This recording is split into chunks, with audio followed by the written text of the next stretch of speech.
datang seorang jamaah menemui saya. Ustaz Somad, saya kena penyakit insomnia, gak bisa tidur malam.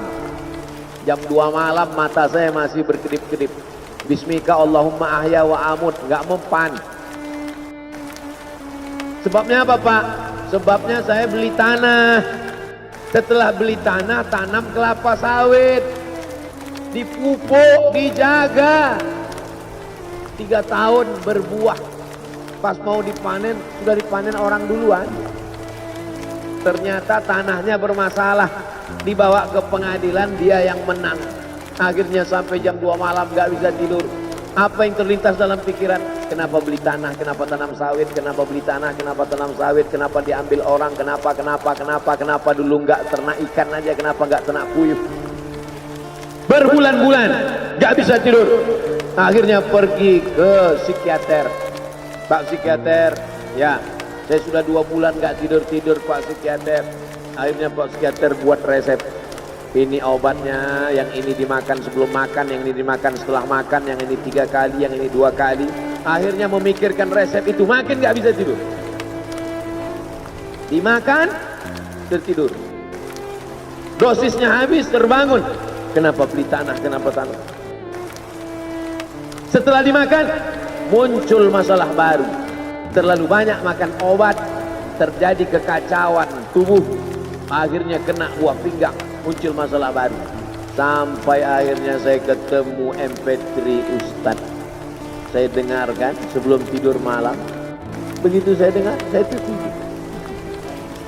Makanya saya tidak marah kalau ada jamaah tertidur. Itu menunjukkan jiwanya tenang.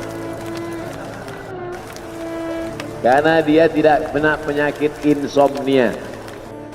Orang Amerika, orang Eropa, mobilnya mewah, apartemennya cantik, rumahnya megah, duitnya banyak, dolarnya bejibun, gak bisa tidur karena masalah hidup ini. Kita naik angkot kelewatan gang. Itu menunjukkan apa? Di mana letak ketenangan itu?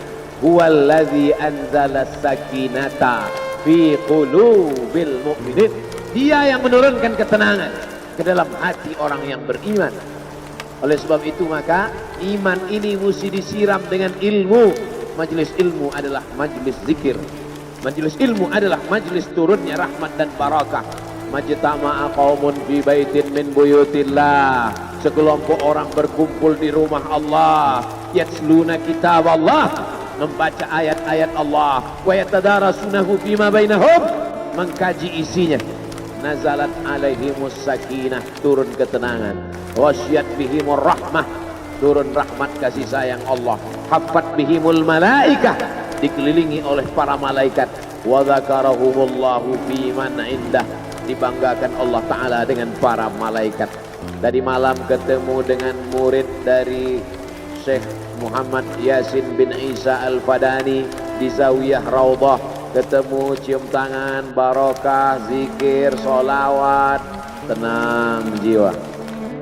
Lalu kemudian subuh ini ketemu dengan Abah Raud, ketemu dengan para penghafal Quran, ketemu dengan santri-santri, tenang jiwa. Tidak ada yang menenangkan jiwa ini selain daripada majlis zikir, majlis ilmu. Betapa meruginya ayam-ayam mati di lumbung padi. Benih tidak disiram, mati. Benih yang disiram dengan majlis ilmu tumbuh, tapi tidak berbuah. Maka mesti disiram pakai pupuk buah. Datang konsultasi. Ini kenapa tidak berbuah? Kenapa ini tidak berbuah? Karena ternyata dia mesti diamalkan. Sudah dapat ijazahnya, sudah talaki, sudah halaqah, kenapa nggak berbuah? Belum diamalkan. Paksa-paksakan diri sebelum tidur malam, wudhu dulu, sholat witir. Paksa-paksakan diri bangun malam, tahajud. Paksa-paksakan diri siang, sholat qabliyah, sholat ba'diyah. Paksa-paksakan diri pagi, sholat duha. Paksa-paksakan diri, sholat subuh berjamaah. Barulah dia berbuah. Kalau dia tidak berbuah, dia hanya sekedar pokok kayu, yang hanya membuat sampah saja. Tapi paling tidak tempat orang bernaung di bawah ketika panas. Tapi manfaatnya tidak sesuai karena yang ditunggu itu buahnya. Masa pohon kayu rindang besar tidak berbuah, sementara semangka yang kecil buahnya besar. Oleh sebab itu maka mesti berbuah. Benih disiram, berbatang, berputih, berbuah. Buahnya ranum, cantik dan indah. Begitu dibelah tak bisa dimakan. Kenapa? Ulat semua isinya. Oleh sebab itu mesti dijaga. Benihnya disiram. Apa yang bisa menjaga ini? Diprotek dia. Kenapa apel tidak dimakan ulat? Bukan karena ulat tidak sanggup beli apel, tapi karena disemprot pestisida. Ulat tahu ini ada pestisidanya, maka dia tidak makan. Kita nggak tahu, dimakan. Ikan asin tidak dikerubungi lalat. Tidak ada satupun lalat yang hinggap di ikan asin. Kenapa? Karena lalat tahu ikan asinnya pakai formalin. Manusia nggak tahu. Pintar mana manusia dari lalat? Jangan jawab. Akhirnya orang makan, menumpuklah pestisida dan formalin dalam darah. Apa namanya? CANCER, cancer. Karena dia tidak larut dalam tubuh. Yang lain-lain larut. Makanan-makanan larut menjadi energi, menjadi sampah, dibuang menjadi kotoran. Sama seperti daun, kalau jatuh ke tanah larut menjadi pupuk. Tapi plastik tidak larut, maka plastik sampah bertebaran. Oleh sebab itu maka ini mesti dijaga. Apa yang bisa menjaga buah apel supaya tidak berulat? Jagalah dia dengan ikhlas. Kamu kenapa nggak ke masjid? Saya kalau ke masjid riak, maka saya nggak ke masjid biar ikhlas. Tarkul amal li ajlin nas riak. Kata Imam Fudail bin Iyad, tarkul amal li ajlin nas riak. Tidak jadi beramal karena takut dipuji orang, riak. Wal amal li ajlihim syirik. Beramal karena ingin dipuji orang, syirik. Kenapa kamu nggak pakai sorban? Takut dipuji orang, riak. Pakai saja sorban anak. Jangan takut dipuji orang. Pakai sorban, yakinkan diri. Baik. Ustaz kenapa nggak pakai sorban? Ada masanya nanti. Tarkul amal li ajlin nas riya. Tapi beramal, tapi saya nggak tahan Pak Ustaz, dipuji orang. Luruskan. Karena pujian pasti akan selalu datang. La'atiyannahum min baini aydihim wa min khalfihim wa an aymanihim wa an syama'ilihim. Datang dari depan, dari belakang, dari kanan, dari kiri, dari dalam. Alladzi yuwaswisu fi sudur, dari dalam, dari depan, dari belakang, dari kanan, dari kiri, dari dalam, dari dua aspek, minal jinnati wan nas, dari yang zahir, dari yang batin, berdatangan dia. La ughwiyannakum, aku akan goda anak cucu Adam. Sampai kapan? Madamat arwahuhum fi ajsadihim. Selama roh masih bersemayam dalam jasad, selama masih hidup, dia terus menggoda. Kapan kita berhenti dari godaan ini? Nanti setelah terbaring, terbujur kaku, bahkan sampai mau sakaratul maut pun dia tetap menggoda. Itulah makanya orang berzikir tidak bisa digoda waktu sakaratul maut. Kenapa? Karena la ilaha illallah akan terngiang di telinganya. Subhanallah walhamdulillah wa la ilaha illallah wallahu akbar. Subhanallah walhamdulillah wa la ilaha illallah wallahu akbar. Kalau itu diucapkan sekali, 10 kali, 100 kali, 1000 kali, terngiang dia di telinga kita. Bahkan ketika kita mau tidur malam pun terngiang dia. Bahkan ketika kita mengigau di tengah malam pun itu yang terngiang. Maka saat mau sakaratul maut pun itu juga yang akan datang. Apa yang kau ucapkan, apa yang kau dengar, apa yang kau pikirkan, apa yang kau renungkan, itu yang akan datang waktu sakaratul maut. Seorang bapak sudah divonis dokter, panggil istrinya, panggil anaknya, bawa ini ke rumah,